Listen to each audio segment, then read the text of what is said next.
see somebody in the hospital at Seton, and interestingly, they said there's no way you should come into this hospital. Oh, interesting. Yeah, they said that COVID is everywhere. And they wanted to know my birth date, and they said there's no way you should come into this or any hospital because COVID is rapid. And a friend of mine had to be admitted. The first thing they did was check him, and sure enough, he had COVID. And so just everybody be careful, wear those masks, keep the distance, keep washing those hands, and avoid crowds. Essentially, stay home. One of my best friends for 50 years was Bruce Todd, and I just decided I'd paid my respects, and I wasn't going to risk that COVID spreader of 1,000 people jammed in the Covenant Presbyterian Church, so just passed it up. Okay, good.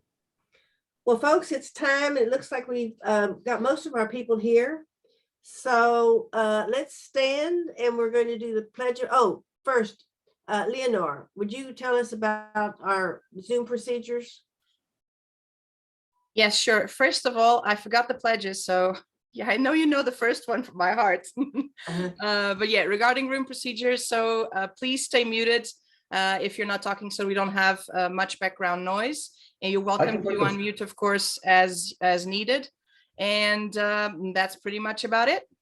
Okay. Well, when Mim is going to lead us in the pledge in just a minute. And when we're doing the pledge, if you would be muted so that we don't hear everybody saying the pledge differently. Okay, well, let's stand. If you're able, let's stand up. And Mim, will you lead us in the Pledge of Allegiance and the pledge to the Texas flag?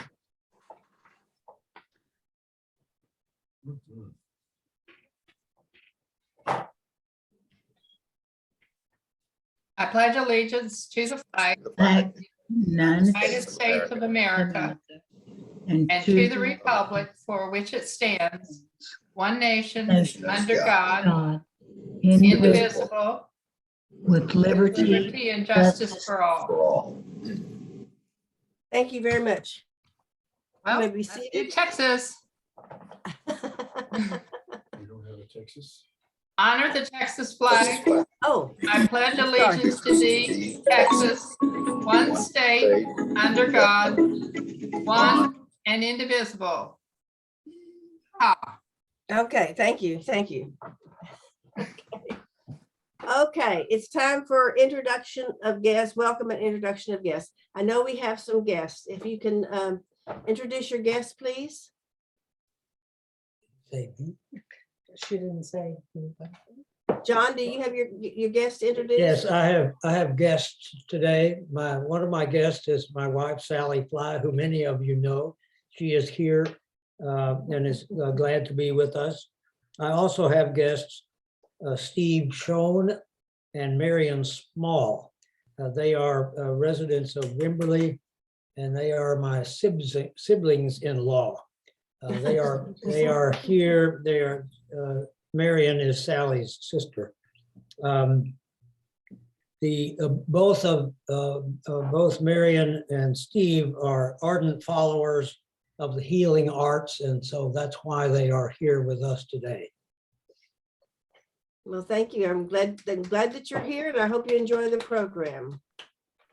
Does anybody else have any guests that need to be introduced? Matt, do you want to introduce the speaker? Tell us a little bit about the speaker now, or later on when we get ready for the for his speech. I'll do it when I introduce him as a speaker. Okay, great. Well, then I think that it's time. If we don't have any more guests, I want to say that we have a birthday this week. Cameron Lubinsky is going to have a birthday tomorrow, January the 14th. So keep that in mind. Maybe wish him a happy birthday. We have quite a few announcements. The first one, remember to tell everybody about casino night, that we have changed the date to February the 25th. We don't want anybody showing up a week early and nobody being there. That would be really tacky, and they would probably be angry. So, and remember, anybody you sold a ticket to or talked to, or maybe there's been a sponsor, don't forget all of those people.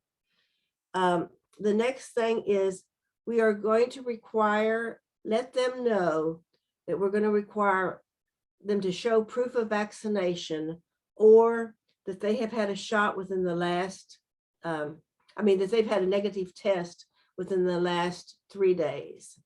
And then they're going to be required to wear masks. So people need to know all of those things so that they don't get disappointed and get angry when they show up. Does anybody else have anything? Ma'am, did you have anything else to say? If we're still in stage 4 near February 25th, what will be our actions? Or stage 5 even? We don't know yet if Patty has talked with, we don't know if they'll be able to let us postpone again, reschedule again. We'll just have to wait and see. We don't have an answer to that at this time. Okay. Anybody else have any questions on that? Okay, John Niefler is going to tell us about an opportunity that we have. Yes, I will be glad to do that. It's an opportunity for a volunteer service in an activity that is sponsored by the University of Texas College of Communications.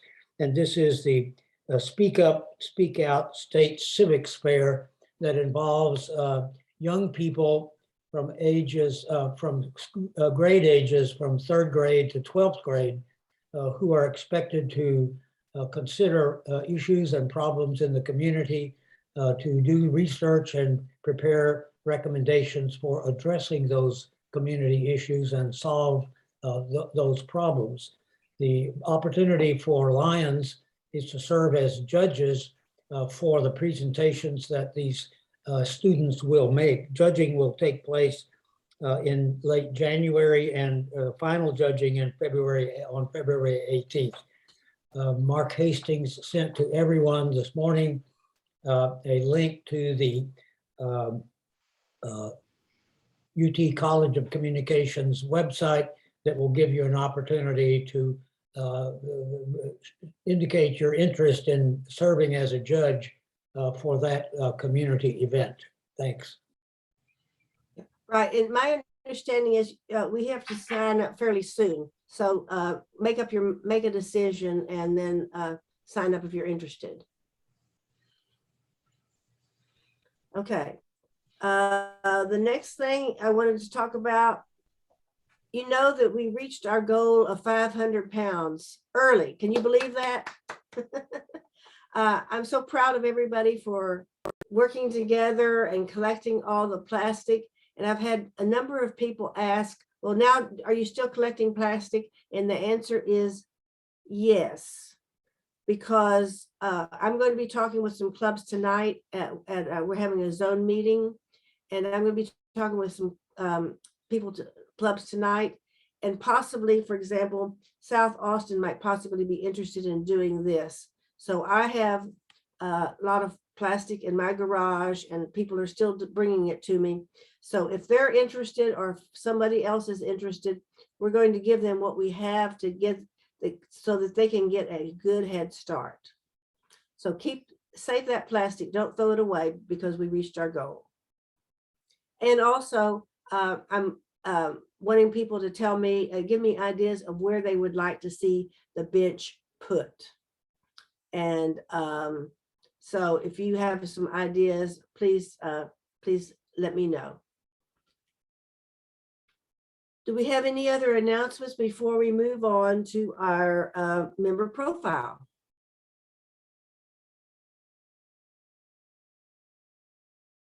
Great, okay. Then today we're going to do a member profile on Mary Lou Clayton, and we are excited about that. So Mary Lou, you're on. Thank you. And thank you, Mem, for giving me the guidelines about what to say.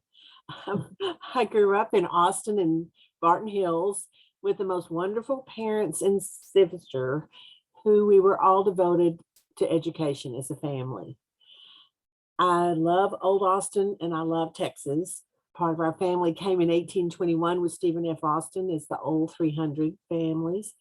I attended University of Texas because I didn't know there was another university. And I've always loved school since the first day of first grade. I earned 3 degrees from UT, a bachelor's, a master's, and a PhD. And I was born to be a teacher. I was so blessed to have, I was so blessed. I realized how wonderful it was to be doing something you were born to do. I taught in Houston ISD at their Research and Development Elementary School. And then I was the principal at Ortega Elementary and Lee Elementary in Austin ISD. I was fortunately at Lee for 22 years. And during this time, we were recognized as a National School of Excellence, or a Blue Ribbon School. It was a joy to go to work every day. I loved working with the children and the parents and the teachers. We just had so much fun, and it was such a success. And an example of some of our wonderful parents were Sally Fly and John. It was a wonderful place. In June, I became a member of the Lions Club. My daddy, George Boone, loved the Lions and was a recipient of the Melvin Jones Award. My husband, Archie Clayton, loved Lions, and he was the chair of the sportsmanship committee and went to lots of football games and delivered lots of roses. I appreciated being invited by Rudy Munguia to help serve the lunch to the Boone's teachers and staff last year. And it's the school, Boone Elementary, is named in honor of my parents. So it was a real special day. And Tommy Cowan invited me to be part of the Lions. And I was hesitant because I'm overly involved in everything. So I thanked him. But then Rudy invited me later, and I thought, well, I think God wants me to be part of the Lions. So I'm very grateful to be part of this impressive organization, and just so impressed with the members and the programs and the service projects. It's been wonderful.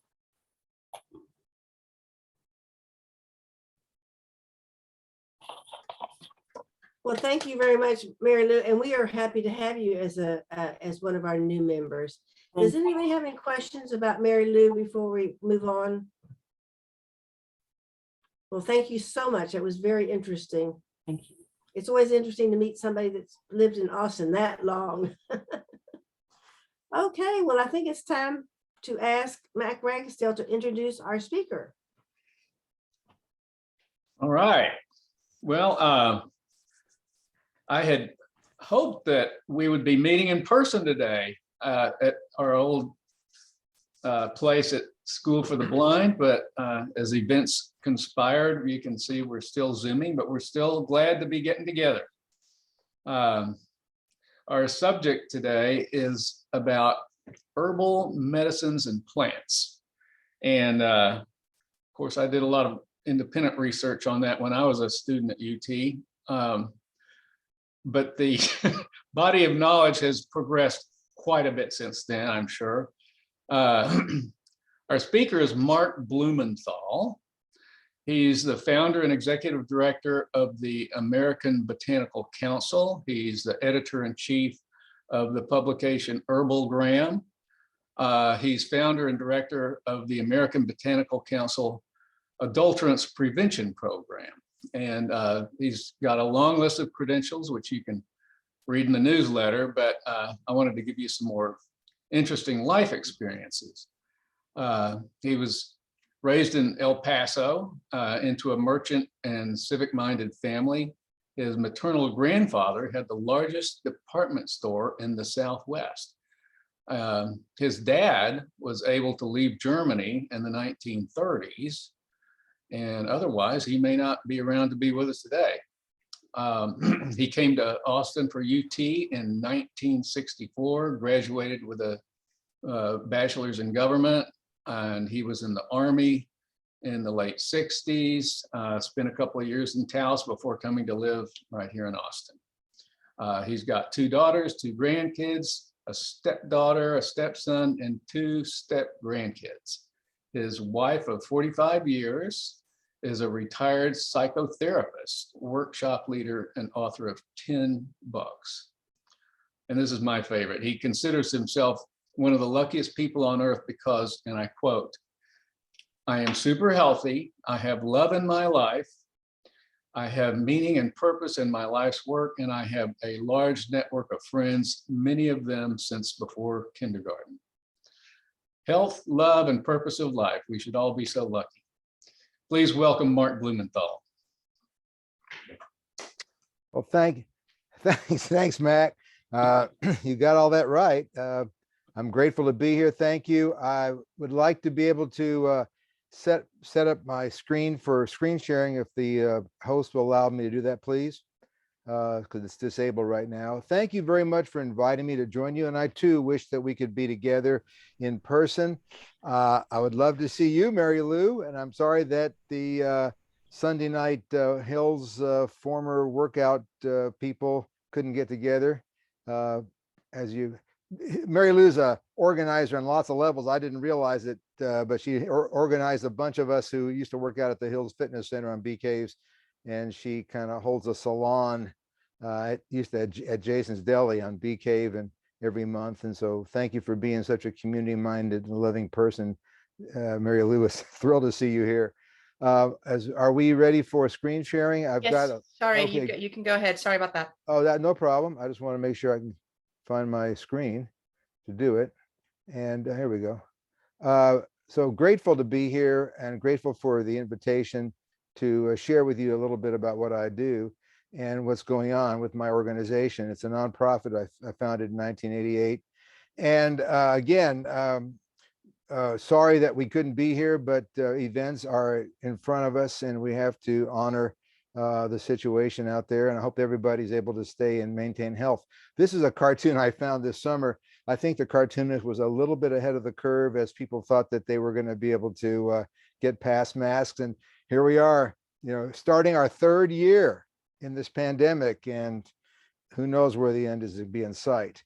My area of interest is herbs and medicinal plants. And because I became a vegetarian almost 54 years ago as an anti-war protest, actually, when I got out of UT, and I realized that I didn't want to be involved with killing people during the height of the Vietnam War. And I didn't want to, and with no disrespect to anybody who may be a former service person, and I have a lot of respect. My brother served in Vietnam, volunteered, as a matter of fact. So our family was kind of split down the middle on that one. And I just decided that I didn't want to be involved with killing people, and I extended that to animals. And I think we'd be eating a lot less meat if we had to kill and dress our own meat all the time. So I went into health food stores to try to find plants and waste and dairy items that didn't involve the death of animals, and saw all this herbal literature, which was folkloric, not scientific, in the late 60s. And there's all this misinformation or lack of information in our culture. But we have things like after dinner mints that are part of our culture. And where did after dinner mints come from? It came from the long recognized effect of peppermint as a stomachic, as a digestive aid. And this is something that we all know, as well as chamomile, which my German grandmother used to give me for when I had an upset stomach. And what did Peter Rabbit do? His mother, when Peter Rabbit ate all the carrots and Farmer McGregor's carrot patch, he had an upset tummy, and Mrs. Rabbit gave him a cup of chamomile tea. It's in the books, so we have documentation in the literature that chamomile tea actually works for upset stomach. And it's part of the mythology that we grew up with as children, but it's not just mythology, it's part of our cultural tradition. And what we do, I'm like an urban ethnobotanist, and ethnobotany is the study of traditional and historic cultures and how they use plants for food and flavor and fragrance and medicine and all kinds of other uses, fiber, shelter, color, etc. So is somebody asking a question? Because I heard a sound back there. So I just want to make sure that, at any rate, I'm involved with plants, and it's so amazing because we could not live on the planet, of course, if it weren't for these beautiful, wonderful plants and the chemistry that they have, because they're incredible chemists. And throughout recorded and prehistory, people have used plants for all these different ethnobotanical purposes. Our focus at the American Botanical Council is medicinal plants like garlic, which is mentioned in this cuneiform writing and from a Sumerian tablet for over 4,700 years ago, mentioning garlic as a medicine back and then. And here's the 8th century from Assyria, where garlic. I'm just picking out garlic because we're all familiar with it, because garlic is a food, it's a spice, and it's a medicine. And many of our foods are medicinal. They used to pay the slaves in garlic because it used to help. They believed, the Egyptian did, that garlic helped you healthy. And there's actually documentation as the amount of tonnage or poundage or whatever they weighed things in back in Egypt of how much the slaves were paid in garlic. So I want to share with you our nonprofits programs and what we do, because we're kind of one of Austin's best kept secrets, even though we're an international organization. And it started out with a newsletter that I turned into a magazine, which is now a journal that's scientifically peer reviewed, that some people compare to Scientific American or the National Geographic of Herbs, because it's scientifically peer reviewed and it's got 4-color photography and it's a beautifully illustrated and produced publication, but everything in it's accurate. And I lament that we're not together, because I would be able to bring you, free samples of our magazine, some of which contains articles that go up to 12 to 15,000 words. Nobody publishes article hardly on that subject. Our articles are extensively referenced, extensively reviewed by experts in all kinds of fields of ethnobotany, science, chemistry of plants, etc., herbal medicine practitioners, physicians, pharmacists, etc. And if there's any physicians and pharmacists in the group here, I want you to know, I used to teach at the University of Texas College of Pharmacy. I taught a course on herbal medicine for 6 years. And for the last 25 years or so, our organization has been an established preceptor site for interns from the pharmacy school, as well as dietetic interns from South Texas. What's it called? The place in San Marcos. I get, Southwest Texas State Teachers College is what I remember it as, but I think it's called what, Texas State University now? Or I forget, I'm sorry.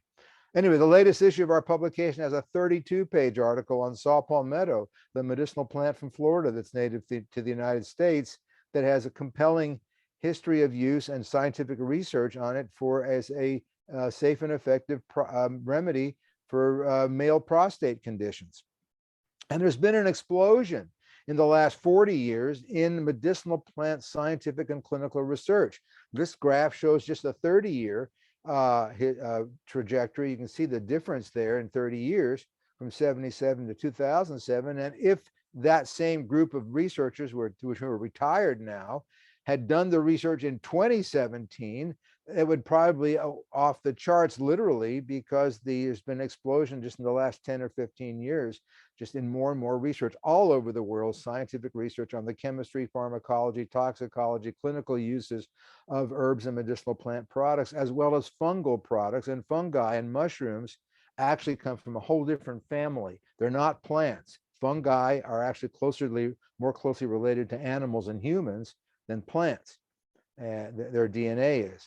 So we look at all the data, including the historical uses, but we look at the modern scientific information, but we focus on the human clinical trials. And you look at the bottom there, the ones in yellow, randomized controlled trials, the gold standard in scientific research, and systematic reviews and meta-analyses of these trials, and when they're published, where they take a collection of trials on a particular herb, whether it's ginkgo or ginseng or garlic or ginger or turmeric, and look at those clinical trials when they're done on a particular outcome, and then pool the data so that you can find the trends in like 15 trials instead of just looking at one trial and trying to get information from that.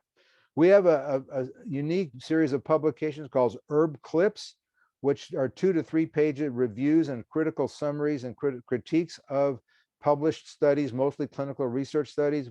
As of last week, we've published over 8,600 of these reviews and summaries. It's people from all over the world use them in their research.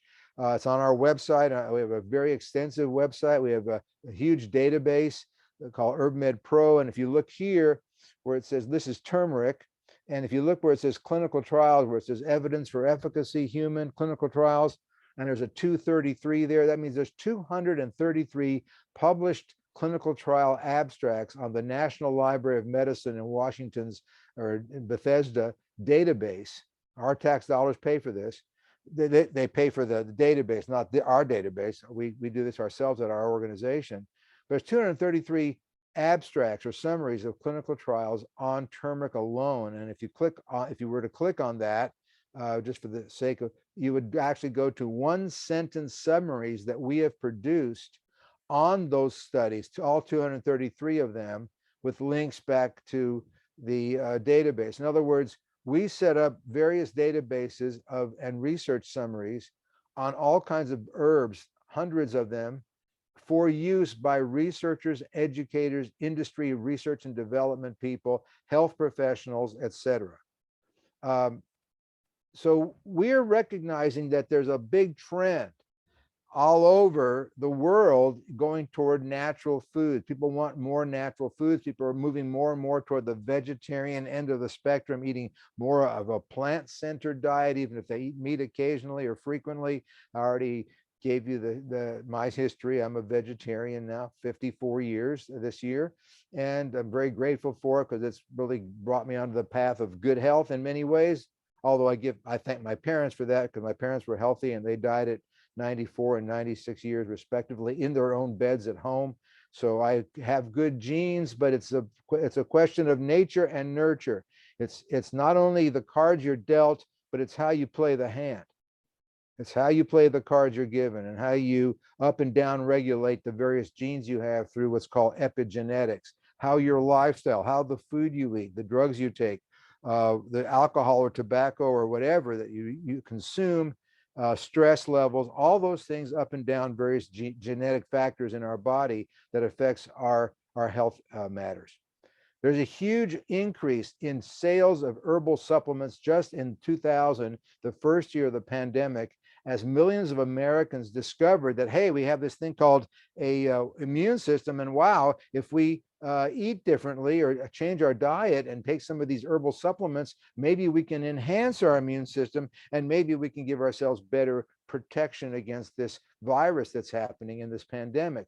And I'm not saying that people should take herbal medicines as a prevention or treatment to COVID. That's not what I'm saying. I'm saying millions of Americans have decided to do that just to make sure that they're on their top of their game, so that if they do get, in addition, this is before the vaccines came out, but in addition to getting vaccinated, millions of people, even more so than before, are taking supplements in order to enhance their optimal immunity, to reduce the chances of getting sick, not just from COVID, but from flus and colds and all kinds of things. Or if they get them, maybe they'll have a milder case. And that has driven, it's double the rate of growth of the herbal market in 2020. We don't have the data for 2021 yet because they just closed 2 weeks ago. But the herb market, the herbal supplement market in the United States, over an $11 billion market. That doesn't include herbs used for herbal teas, and it doesn't include herbs used in cosmetics. So like I've indicated, I'm a big believer in research, well-controlled research that has placebo control. And here's a book that our organization published on the left, Clinical Guide to Herbs. And this was approved for continuing education credit for physicians, pharmacists, nurses, dietitians, and naturopathic physicians. And the books on the right, a friend of mine did those books. And what we're doing is looking at the clinical research on so many different herbs at that time. And I'm going to give you a little bit of example just to show you that there is a great deal of research going on with respect to a lot of these popular herbal products. And the popularity of a lot of these products is directly tied, or sometimes indirectly tied, to the research. The more a herb is researched, there's a general correlation to its popularity in the market, the increased consumer interest. Here's ginkgo biloba extract used for cognitive support, memory, mild cognitive impairment, in some cases, Alzheimer's, dementia, early stages. 426 clinical trials on ginkgo extract alone. It's one of the most well-published herbs in the market, or researched herbs in the market. And this just shows some of the studies that come from that we have boiled down all these research studies into 1 and 2 sentences to make it easier for researchers and health professionals to find the information. Here's a review, meta-analysis, where they statistically review, in this case, 15 clinical trials on over 2,600 people, where it showed that ginkgo had efficacy and safety in patients with dementia. And here's hawthorn. And every physician should know about hawthorn. The extract of the leaf and the extract of the berry are actually very safe and effective for patients with early stages of congestive heart failure. Now be careful, I'm not suggesting that people with heart problems go out and self-medicate. Au contraire, people need to be under the guidance of a proper cardiologist. Cardiac disease is not something that's self-medicable, like a cold or a flu or upset stomach or a headache. But there are compelling clinical data on hawthorn berry and hawthorn leaf extract, mainly coming out of Germany, showing that in stages 1 and 2 of congestive heart failure, it can be useful, increasing the contractility of the heart muscle in a very safe way. And here's a meta-analysis of 14 trials on over 1,100 patients, showing increased maximal workload of the heart compared to placebo pill in these 14 clinical trials. I mentioned saw palmetto from Florida, a dwarf palm that has a very smelly fruit that the Native Americans, the Seminoles, used to use as a traditional food. 143 clinical trials on saw palmetto as of September 2021.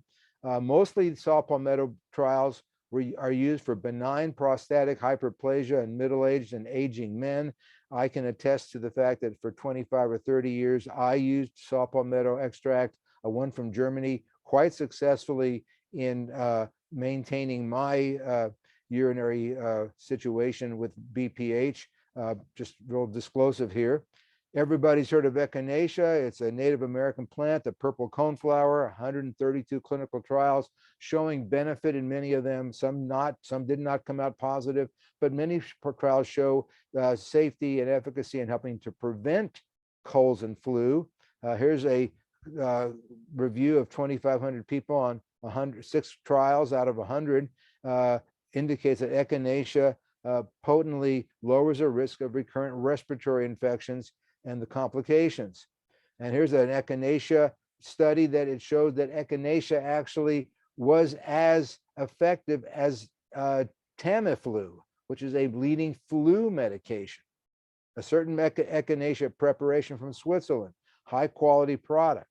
And here's one showing that it also is safe and effective in preventing colds in a trial on over 400 people, a fairly large clinical trial as far as herbal supplements go. We all know about garlic. I mentioned it earlier. 312 studies on garlic, mostly on cardiovascular effects. It lowers blood pressure. Garlic definitely has effects of lowering mild blood pressure or mildly elevated blood pressure. And garlic has been shown to be effective in helping to prevent the risk of various types of gastric or gastrointestinal tract cancers. And this was research started by the National Cancer Institute based on a study they did in China in 1989, where they studied people who took a lot of garlic, onions, and other leeks and shallots and fruits, vegetables from that family, of garlic family, and those people had significantly lower incidence of stomach cancer. That got them interested. So there's definitely a correlation of garlic, onion consumption as a food in lowering risk of various types of gastric cancers. One of the biggest herbs in the market in the last 5 years is turmeric, the yellow gold material that makes curry, yellow curry. Turmeric has a lot of different effects, 362 studies. One of the important ones is anti-inflammatory and pain reduction associated with turmeric. And there are pills with turmeric extract that people can use as an anti-inflammatory, also as a pain reliever. Cinnamon. Anybody who is pre-diabetic or has a type 2 diabetic should be considering taking cinnamon, because cinnamon can actually moderate blood sugar levels. I use it every morning in my coffee. I actually brew the cinnamon into the coffee grounds in the cone cup. And so I get a Mexicana cafe canela kind of flavored rich coffee with a cinnamon flavor to it, but there's enough cinnamon in there during the day to help moderate my blood sugar. I don't have diabetes, but I have metabolic syndrome, which is a pre-diabetic situation, and I don't want it to go to diabetes. So I'm very careful about how I eat, what I eat, exercising, etc. And I take cinnamon because it makes sense, and it's a spice, and it's an herb, and it's a food, and it's a medicine in a sense, because the data is there. The research was actually started by the United States Department of Agriculture. That's where the research started 20 years ago regarding cinnamon and its ability to help with blood sugar levels. And here's a meta-analysis on 8 clinical trials showing that cinnamon was as effective as the anti-diabetic drug metformin in helping maintain blood sugar levels. I'm not making this stuff up. This is published in the research. It's available on the National Library of Medicine in Washington or Bethesda, Maryland's databases. Lavender, everybody's favorite fragrant herb, one of them anyway, 64 clinical trials as a mild sedative, sleep aid. Broccoli, is that a food or a medicine? Well, we love it as a food, of course. I eat broccoli several times a week, and I always do. I'm always grateful for the research on broccoli. Look at this, 137 clinical trials on broccoli. It's mainly the broccoli sprout extract that a lot of the research is based on, which is made into kind of a medicinal product from the sprout of the seed. So they sprout the seed, they extract it. It's before they grow into full broccoli. But the research on broccoli has definite anti-cancer effects. And you've heard about the cruciferous vegetables having an anti-cancer effect. I'm not saying that if you have cancer, you go out and take broccoli, but broccoli and related vegetables can actually lower certain parameters of cancer, even in smokers, people with prostate cancer, etc. There's a lot of research on this, and there's a lot of research ongoing on this. And this is a typical one here, Smooth Move. It's the best-selling laxative in the natural food industry, and it's basically several herbs that have a known laxative effect, and they have a controlled clinical trial on this. And I just like the name, Smooth Move. It's a smart one. A friend of mine made this tea back in 1970s originally, and it's like I say, it's a multi-million-dollar product with clinical research on it. And here's one called Comfrey, which I do not recommend that people take internally because it actually has chemicals in it that actually could cause liver damage in some people based on some comfrey. But externally, comfrey has been used for contusions and bruises. And there's 2 products out of Germany, one of which is available here in the United States, that actually are clinically tested for bruises and contusions for topical. So a lot of these herbal products are useful as topical external uses, etc., not just internally. Well, we're here in Texas, and I can only lament that we are in one of the most backward states in the nation when it comes to our regulatory and legal perspectives on the medicinal uses of cannabis. There's been some slight movement forward. We know that, we see that. There's a little bit of cannabis material being available. It has to be prescribed by a doctor, it has to be dispensed by a pharmacy. It's basically available only for a certain type of epilepsy. It's a chink in the armor. It's a step in the right direction.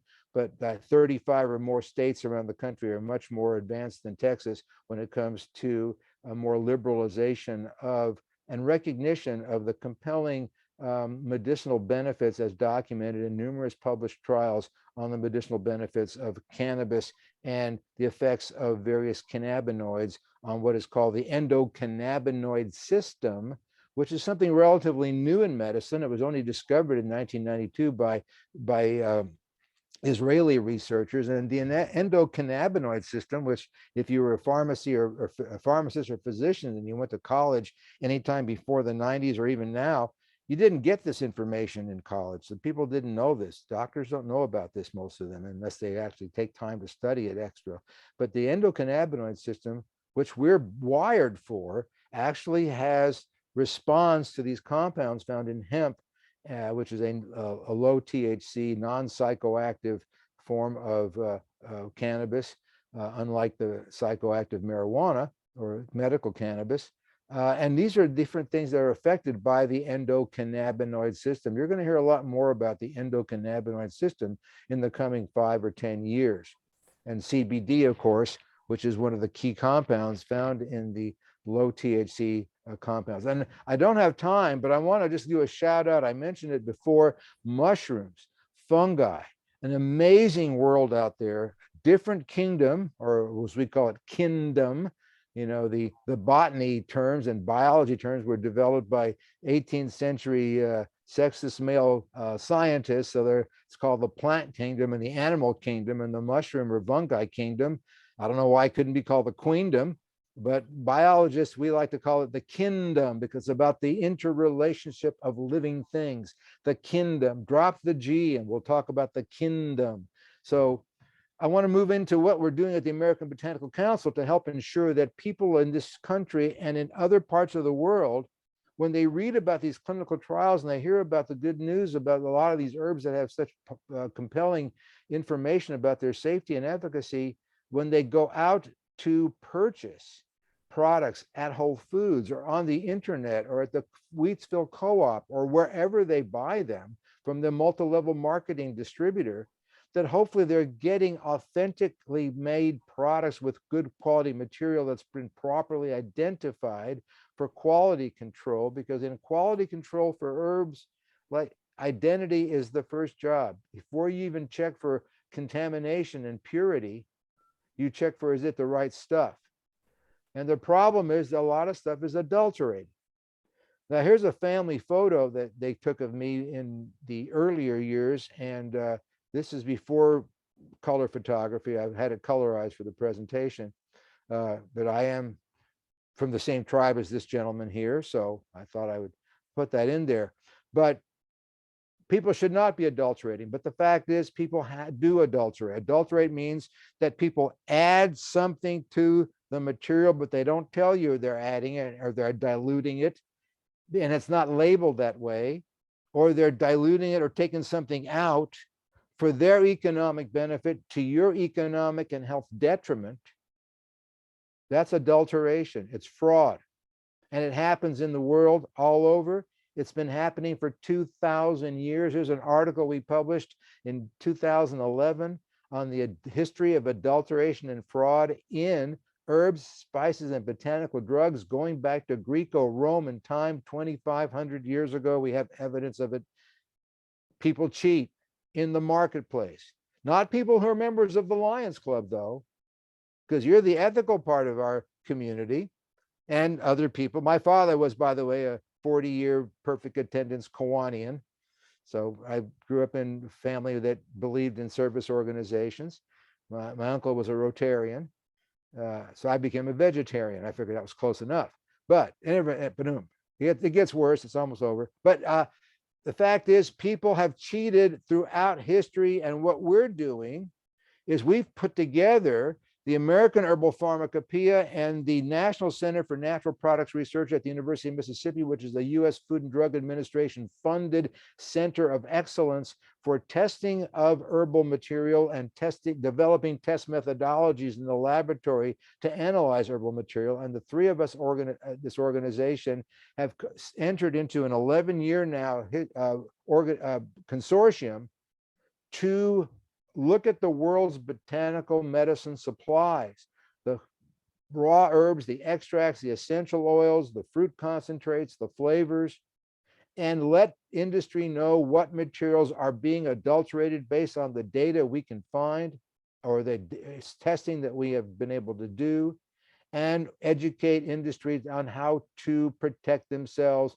from fraudulent marketers of adulterated fraudulent material. And I must say, even though I'm bringing up a downside, shadow side of what the market's about, the fact is there are many good quality companies out there run by ethical, responsible owners and or managers that care about the proper and optimum customer experience, and they're very careful about the quality of the ingredients they purchase and how they test for them and how they put them together and how they market them. There's many good companies that you can trust and have confidence in, but then there are those who are not. And the problem is, and the challenge is, how do you know who's who. That's a tough one. And we're not a certification organization, so we're not out there branding items, because there's bad apples in the barrel and there's lots of barrels. That's the problem, because especially as this industry attracts more interest in the financial community, because it's an $11 billion industry. And that's just the herbal section of it. It doesn't include the other $40 billion for the vitamin and mineral and fish oil and all the other non-botanical dietary ingredients. We warned people when this pandemic started, April 2020, hey, watch out. There's going to be supply chain problems. There's increased consumer interest. That means perfect storm for fraudsters to come in, and there's going to be supply issues, and be careful what you buy. Double test, triple down on testing, because you never know what you're going to get unless you properly test, which is the law. The law says, and these herbs are regulated by FDA. Don't believe any articles you say that they're not regulated. They are. They're not regulated as drugs. They're regulated as a subset or a subsidiary of foods under the law. Everything we publish about adulteration is free access to anybody in the world to use. And we have people all over the world that are using our publications and then changing their specifications for what they buy, because we show them that they could be fooled by not testing properly. We have published 69 peer-reviewed.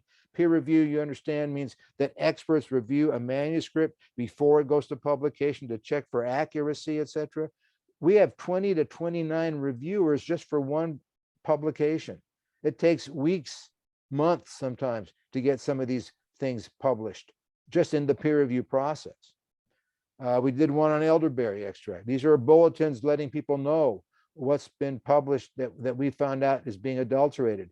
We also look at laboratory equipment and laboratory processes, and we know that the fraudsters are trying to trick the lab methods. So we let people know in the laboratories and the companies and the government agencies which lab methods do work and are reliable and which ones are not. And we published a paper in a peer-reviewed journal several years ago showing that the fraudsters are targeting lab methods to try to trick them if people don't use the proper lab method. You just don't put something in a black box and get an answer. There's different black boxes or different color boxes, and there are different ways to run them, different software, etc. It gets complicated. I don't want to get anybody overloaded here. The fact is that there's people cheating, and they're very, very smart about how they cheat. And we're exposing them, not by company, but how they do it, so that we can protect the responsible members of the industry, of which there are many, and show them as partners to them, underwritten and funded by them in some cases. We've gotten over 200 companies worldwide and research centers and trade associations and professional societies at various universities, et cetera, that support our work. And all kinds of research organizations that support our work. And that's why we can turn around and give it away for free to anybody in the world to try to help improve the quality of the market. So before I go, I want to share one thing with you. We talk about climate change. This is Herbalgram in 2009 cover story, the first article ever written about how climate change was adversely affecting the future, or we were projecting or predicting adversely affecting the future of medicinal plant availability in different types of plants in different environments. In 2019, 10 years later, we did a whole issue and we changed it from climate change to climate crisis, because there is a climate crisis. It is undeniable. And anybody who does deny it is dishonoring their grandchildren and their grandchildren, because they're going to have to live with the effects, if they're still there, of how we are living our lives. It's happening. It's undeniable. And the question from my perspective, aside from the big macro, but on the micro from the herbal medicine, is how many botanicals are we still going to be able to have? How many food crops are going to change the way we have to produce food in order to be able to feed the world, not just help heal the world with medicinal plants? So we started something called the Sustainable Herbs Program, which is a whole website. Again, free access. Anybody can come to our website and they can see, they can check out our site. Here's my little butterfly on our Sustainable Herbs Program. And we're asking industry and we're asking consumers, do you know where your herbs come from? Do you know the path they took through the value chain or the value networks to get to the market? And how can we as consumers and as industry, not race to the bottom on pricing, but find ways to increase the price so that the money that we buy these medicines, these natural plant-based medicines, how can we make sure that some of that money, some of that wealth that we have gets shared with people in third world countries so that they can increase the quality of their lives, educate their children, ensure security for them from a health perspective, while they are continuing to grow and or pick and harvest a lot of these plants. 60 or 70% of these plant materials are harvested in the wild. They're not grown on big farms. So we have a whole program of newsletters and blogs, etc., for industry and consumers to learn more about. Anybody, it's free. Anybody can sign up for this. Our website for the Sustainable Herbs program is like 50 different videos. It's a very video-centric site. We have a toolkit to help companies become more sustainable in their packaging, in their processing, in the way they operate, in the way they source their materials. We're supported by many forward-thinking, sustainably oriented, and regenerative companies that want to see a better world, who've come together, even though they're competitors, they've come together to under our umbrella so that we can work out issues that are in the common good. So again, my 30 minutes is about up. I want to thank you for the invitation to share with you. I just want to focus on what I've talked about here. Our organization respects and educates about traditional ethnobotanical use of medicinal plants. At the same time, we don't rely just on history and ethnobotany and tradition. We support, we encourage, we foster, and we educate based on scientific and clinical research. We are leaders in the world with the largest program to educate industry on how they can avoid being victimized by fraudsters who are criminals, and how to protect their product and their integrity of their brands by ensuring that they're buying properly authenticated ingredients, so the best benefit of their consumer customers. And we're educating industry and consumers on sustainability and regenerative practices around the world so that we can have a planet and plants that are available to people, and people who can produce these materials in a way that is sustainable to their lifestyle and to their families and lives. We're over in East Austin on a 450-acre former Republic of Texas land grant. We have the last 3 acres of it. And we are basically one of Austin's best kept secrets, I think, because there's another organization, obviously, in Austin that's plant-based that gets most of the news, and they deserve a lot of it because they're amazing. The Wildflower Center, they're an astonishing organization. We focus on medicinal plant research. We work out of a small house that was built in 1860s on the 2.5 acres left.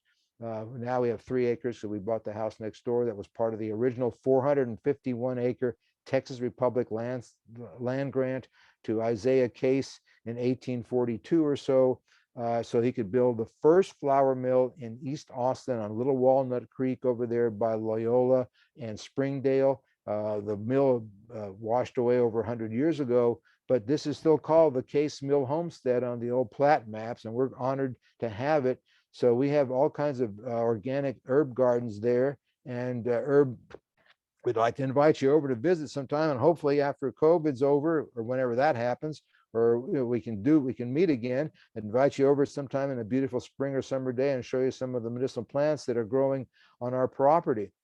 These are my employees and the board of the organization at our 30th anniversary 3 years ago, for whom I am deeply and genuinely grateful, so that they can support this organization, which allows me to continue my vision to educate the marketplace and the consumers and health professionals about the benefits, the unknown in many cases, but not well enough known benefits herbs and medicinal plants. So again, Mac, thank you for inviting me. I know we may have a few minutes. I'm not a health professional, so I can't tell you what to do for your health, but I can sometimes help people out just to let them know what the research shows if people have certain questions. So I'm happy to do that, and thank you for listening through this.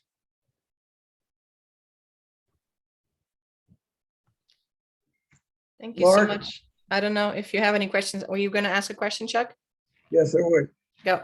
Mark, do you have to worry about interaction between the herbs, just as you do between the other medicinal products?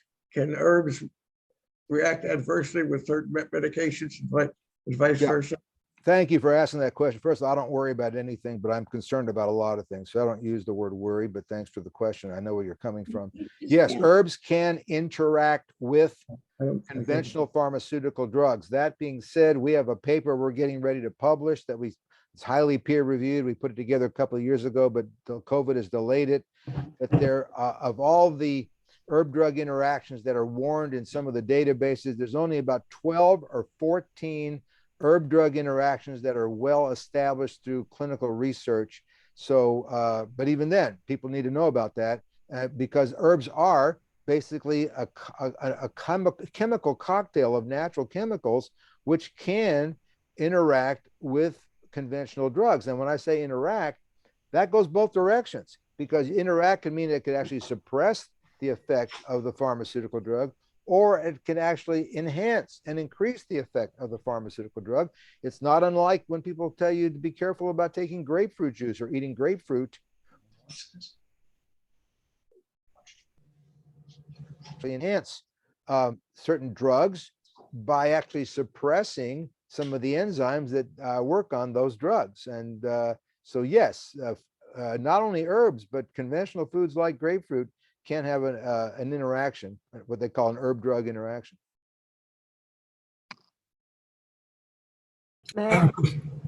Mac, you had a question. You want to go ahead? Yeah. Mark, is there a, can you subscribe to Herbalgram online? Oh, yes. Yes, our material is all Herbalgram, our publication is $50 a year to be a member of ABC. You get Herbalgram, which is and full access to the Herbalgram database, which has all 132 issues of both in HTML and PDF and page flip format, as well as our members receive a weekly newsletter called Herbal News and Events with all kinds of information. That's part of the deal. So so Herbalgram is available in print and online, and on the online version, there's 3 different formats, so it's very easily accessible. Okay, good. I have a question. Go ahead. Roberto, do you want to go ahead, and then Rudy and Gloria after that? Yes, can I Roberto? go? Yeah, go ahead, Gloria, and then we'll do Roberto after you. Well, thank you very much for the presentation. I loved it. Excellent. And I'm a great believer in herbs and do use them daily.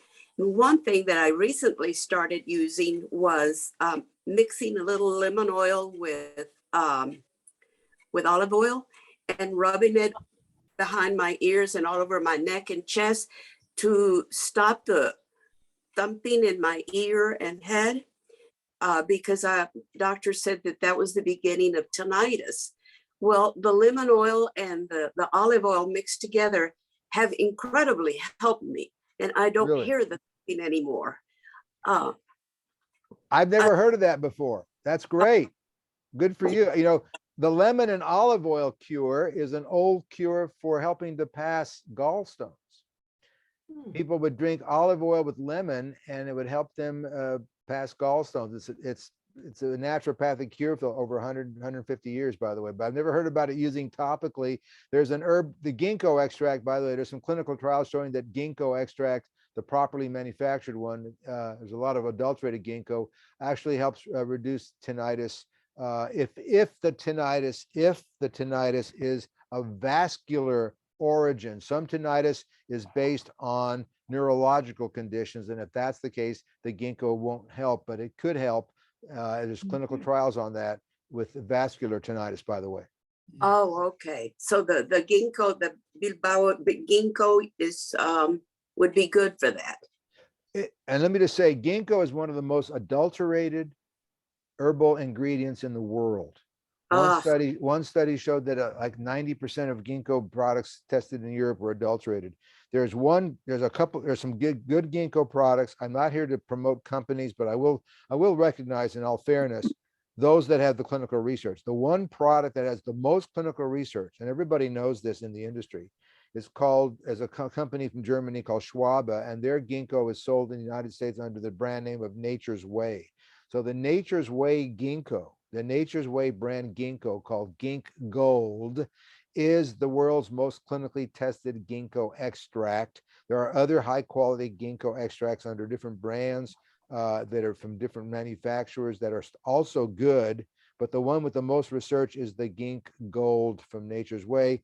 And I'm not promoting it, I'm just acknowledging, because there's so many different herbs products and their chemistries can be different.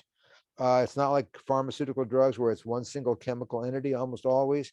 So in that sense, because there's such variation in some of these products, it's important to recognize by brand which ones have the most clinical research. In my view, that's part of our organization's policy. And it's not because we're related to the company or we receive money from the company or I'm on their speakers bureau, none of that.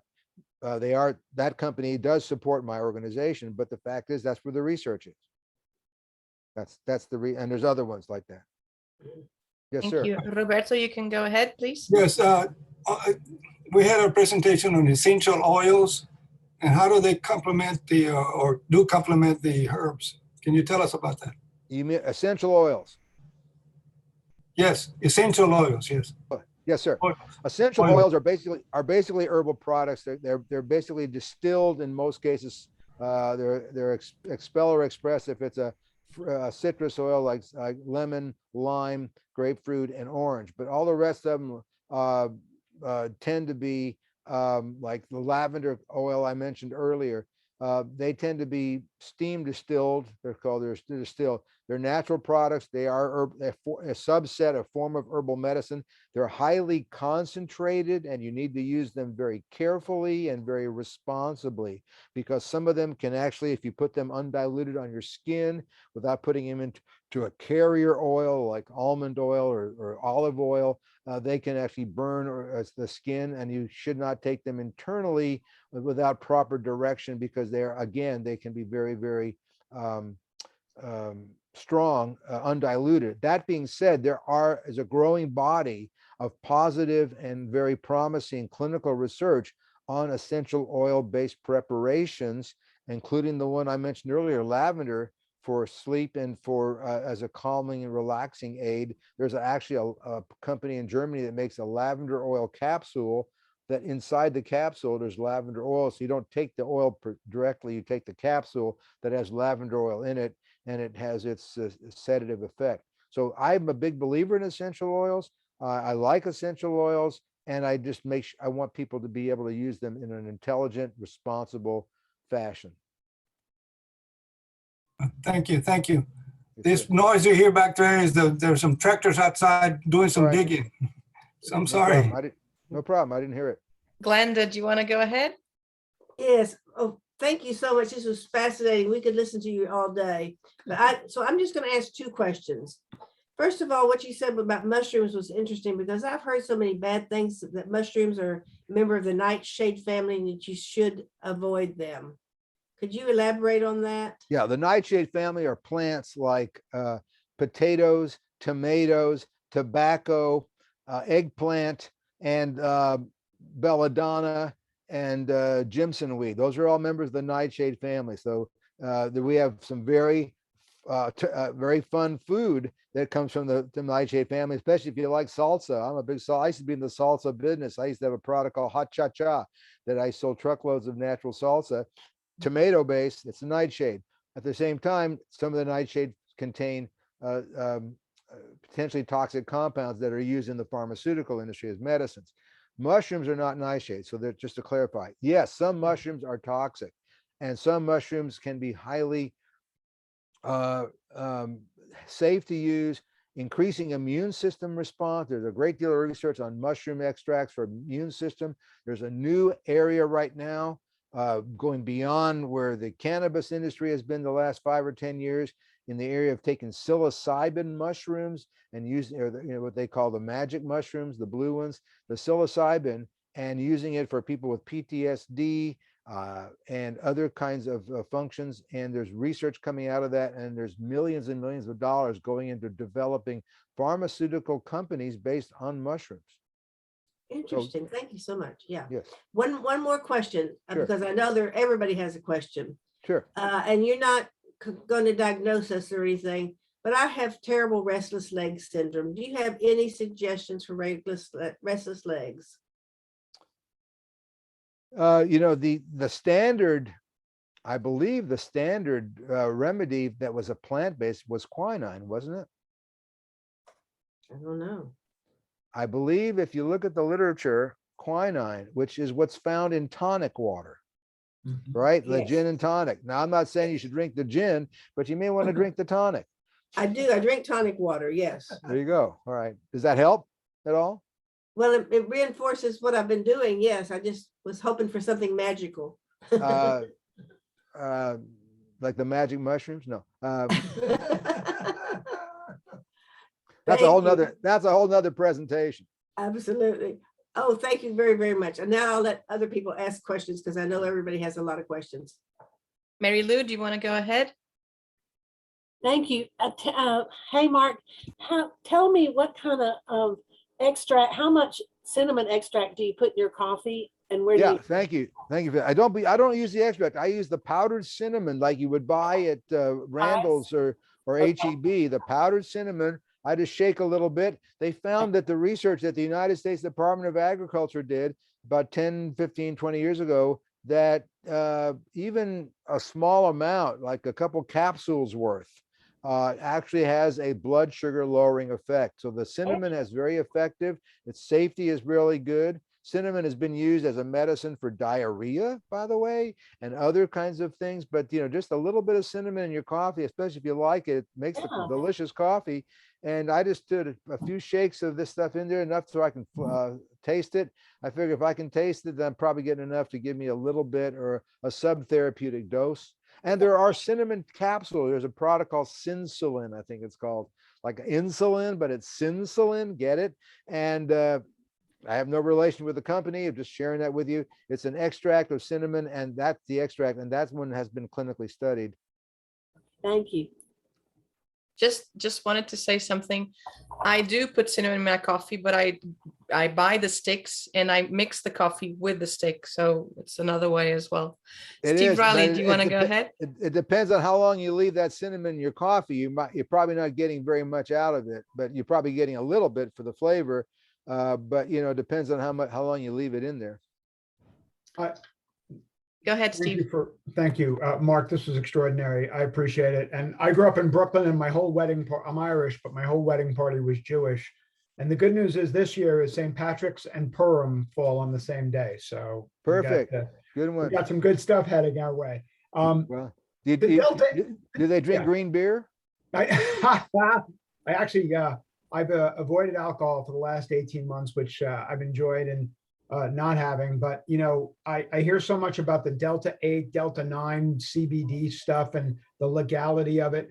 I mean, is any of that, and it's okay if you're not privy to it or don't want to comment on it, but I know that that's been a sort of a bone of contention among a lot of people in Texas as to what's next on that. So yeah, I don't have a crystal ball on that, to be honest. Your name's Steve?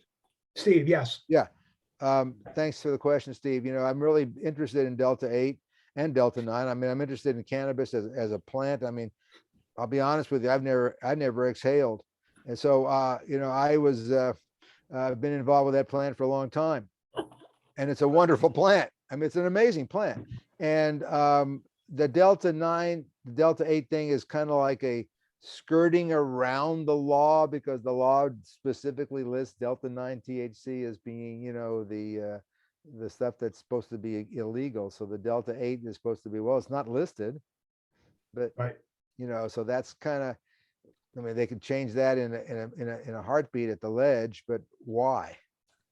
Why would they do that at this point in time? It doesn't make any sense, because the research is so far beyond what the regulators and the legislators are at. I mean, it's like the publics are way ahead of those. And so if you look at what's going on, this is a publicly led revolution, if you will, with respect to the whole cannabis thing. You know, it wasn't like the government was leading and saying, you know, we've done research and we're going to refund or rescind our previous, you know, irrational legislation and laws, and we're going to do what's best for the public health here, and we're going to lead on this matter. They haven't been. I mean, it's been one state at a time, and the federal government has been very slow in responding, unfortunately. And I'm just saying this because it's irrational. It doesn't make any sense. Really. Well, it creates a cash economy that's extraordinarily dangerous. So many of these states are dealing in, forget about Bitcoin and all the other stuff, which has its own trappings, but all these states, so many of them are dealing in cash, and you have literally, I mean, it's just, you've created this whole other criminal subculture around poaching that cash. Right. Because they can't legally, they can't legally put it in the bank or whatever, and it creates a cash economy that's basically an alternative economy. Well, and that's going to skirt taxes more too. But, you know, I think what's interesting is what I see is there's a bit of an omission, or almost a bless your heart type of attitude sort of taken even by the regulators to it. I mean, I guess there's supposed to be another court ruling coming up, but, you know, nobody seems to be that worried about it, I guess. From a regulatory point of view, if you want to take one aspect of that, and that is, you know, regulators should be looking at what's in the best interest of the public from a safety perspective. That's one of the first things that FDA looks at.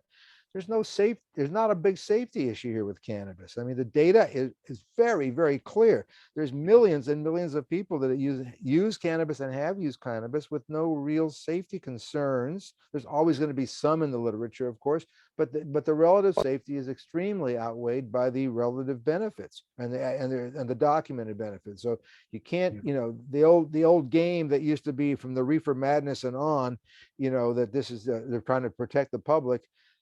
From what? And the protection, and there's a whole lot of, if we had more time, there's a whole conversation called the history of the evolution of the anti-cannabis legislation, which goes back into the 30s and the 20s. And a lot of it was done to suppress Hispanics. Wow. And even the name marijuana was, you know, is Hispanic, and also it was a pejorative back in the day. Yeah. Let's have about 2 more questions, then we have to move hang on. on, Glenda. Mac has to leave and he wants to just introduce next week's program, and then we'll go back to questions. If it's okay with Mark, and if you can hang on for a few minutes longer. Sure. Yes. Sorry, well, I see that Mim has signed off, so I thought and I've got to go here. So I just wanted to announce next week that it's about horse therapy. Mim Ruby is hosting it, and Jennifer Young, a physical therapist who works with kids with disabilities using riding horses and so on to help them through their disabilities. So that ought to be a great program. And Mark, just real quick, I wanted to say thanks a bunch. That was amazing. Thank you, sir. We'll be in touch. Thank you for inviting me. I'm grateful. I hope you all can maybe come out and visit us. The first Saturday of May, we have a thing called Herb Day. Although this year it's probably going to be virtual again, but where people come out to our property and, you know, come for lectures and look at the plants. But, you know, we're just, unfortunately, even 3 months out, we're concerned. Right. So Gaylord, you can go ahead, please. Mark, if one knows nothing about herbs or how to use them, what type of beginner course or document can one go to, frankly, to learn about and the utilization of herbs? That's a great question. You're already using them. I mean, you're taking after dinner mints. You're using toothpaste that has mint and other kind of herbal extracts and essential oils in them. So your mouthwashes, they all have herbal extracts and flavoring. So right there, just want to just remind you, culturally speaking, we're exposed to herbs in a lot of different ways that we're not even aware of, right? I mean, they're just, there are classes here in town, but they're now online, on and off, different schools, but they may be more deeply involved than you might be comfortable doing as far as the amount of time involved. There are dozens of places on the internet where you can find introductory courses on herbs. There's different qualities. Some of them have, you know, some they're trying to sell you something at the end of the day, and you have to watch out for that. We're non-commercial. We're 501c3 nonprofit. So we're a non-commercial organization, but there's tons of stuff that you can learn about. There are books like by Dr. Low Dog. There's an excellent book published by National Geographic, I believe, by Dr. Low Dog. She's on our advisory board. She's a Native American MD herbalist. You may want to check that out because it comes from National Geographic. It's written by an MD, and it's basically showing how herbs, how you can use herbs within your own life in a very simple way. Great, just a lot online that we could access. Secondly, this may be totally off the subject, but I'm interested in your evaluation of the value of vitamins. And I ask it because a dear internist friend says, Gaylor, don't even waste $1 on buying the vitamin a day. You're wasting your money and your time to be taking the commercial vitamins such as, and I'm not meaning to hit on any one product, but just the old typical vitamin a day. With all due respect, I'm going to suggest that perhaps your internist friend may be misinformed and or undereducated on this matter. I believe that all physicians, and I taught at the UT Pharmacy School, like I said, for six years, just one semester a year. I believe that all pharmacists and all physicians should be required to have 1 or 2 semesters of nutritional biochemistry as part of getting their degree. They need to learn that the nutritional substrate and basis of life and of our physiology is more important than learning the pharmacology of synthetic drugs, and then learn the synthetic drug pharmacology on top of nutrition, not nutrition as a side note that they consider, a 1-hour lecture in a 4-year course of medicine. It doesn't make any sense. Food should be our first medicine. All of our health professionals should be taught about the basis of how food and food ingredients affect the biochemistry of our body, and then how modern drugs would work on top of that. It's backwards, and it's unfortunate. And with no disrespect to your physician, he or she is ill-informed. There are numerous hundreds of studies showing the benefits of various vitamins in prevention of various disease and also in treatment of different kinds of disease. Would anybody say that vitamin C or vitamin D is inadequate or has no value, and that we're going to get enough of these things in our normal diet? That's a question. Now, some dietitians, they say that you get enough in your normal diet. I don't think so. I personally take a multivitamin, multivitamin every day. I've been doing that for 40 years or so. I figure if nothing else, it's a good form of insurance. My body's going to use whatever it's going to take, and it's going to release or let go of what it doesn't avail itself to. Fine. I don't mind if I'm creating more expensive sewerage. It's worth it to me. I'll take the chance. And that's very helpful. Thank you, Mark. I got one quick question. What is the plant on your outstanding shirt? This is Strelitzia. It's like a bird of paradise, and named after a botanist named Strelitz in the Amazon. And all my shirts are Hawaiian shirts. They're all blue, and they all have plants on them. I have about 65 of them, and most of them come from thrift shops. And most of them come from thrift shops on Tuesday because it's 30% off for senior citizens on Tuesday. And so the $5.95 shirt like this one on Tuesday is $3.57. So when my wife and I go out to dinner and she gets a margarita for $15, I say, that's 4 shirts. Well, you have a good sense of humor as well as being very, very informative. I think that we're going to have to call this, close this out. I have a couple of things, important dates to review with you. And then could you stay a few minutes afterwards if anybody has any questions? Sure. Great. This has been fantastic. Wanted to remind you of a couple of dates for your calendar. We're going to have a board meeting on January the 20th. And on January the 29th, we're having a midwinter conference in Hutto. And I'm planning on going. They're doing a collection for Dell Children's Hospital, and they're wanting, particular items for kids and adolescents. So if you have anything like that, and you would like to, and they want only new items, I would be happy to take them with me when I go to the Midwinter Conference. Remember our casino night on February the 25th. Start thinking about Rose Day, and we're going to start boxing the roses on March 23rd and have rose delivery on March 24th. And then we have Lions Camp.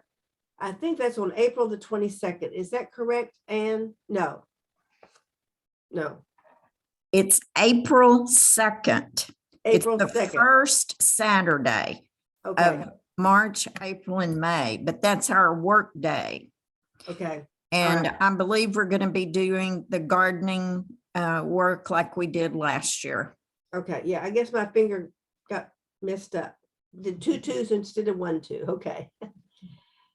Well, if that's all for the good of Lionism, thank you so very much for your participation, for the wonderful program. And we're going to adjourn, but Mark said he would stay online for a minute if somebody else has some more questions. But thank you, thank you, thank you.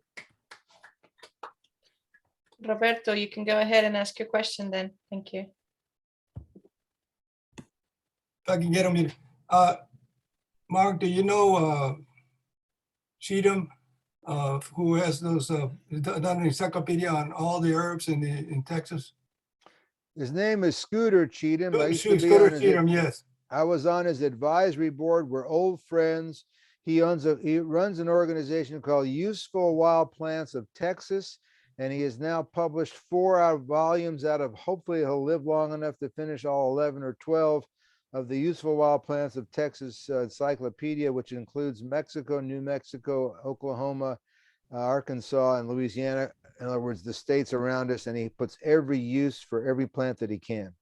He's been a speaker to us about 3 or 4 years ago, so one of these days we'll get him back. He's a good man. His office is about half a mile down the road from right where the mill used to be. That yes, yeah, he's right there. He's right there on Loyola Lane and Springdale. Yeah, we're old friends. Good, good. We'll talk to you later. I know him very well. Thank you. Oh, he's a great guy and knows a lot about the plants, and he's a much better botanist than I am. You know, he started out as an architecture student, and his project was to build a Caddo Indian house. And the project was to build a house like the native indigenous Caddo Indians of East Texas, using tools that they would have used, not modern tools. So he had to build this thing like they would have had to build it, 1,000 years ago. And in the process of learning how to do that, he started learning about what kind of native plants are around Austin and what their uses are, and that changed his life. And he's not an architect, he's a botanist. Very good. Thank you. Thank you. I'm gonna have to leave for another meeting. Thank you. Yeah. Thank you. Thank Mark. you. I think that's about it on questions. Thank you so much, Mark, for all your answers and for a wonderful presentation. My great gratitude for the inclusion. Thanks for inviting me. Thank you so much. Bye-bye, everybody. All right. Bye-bye. Take care. Bye.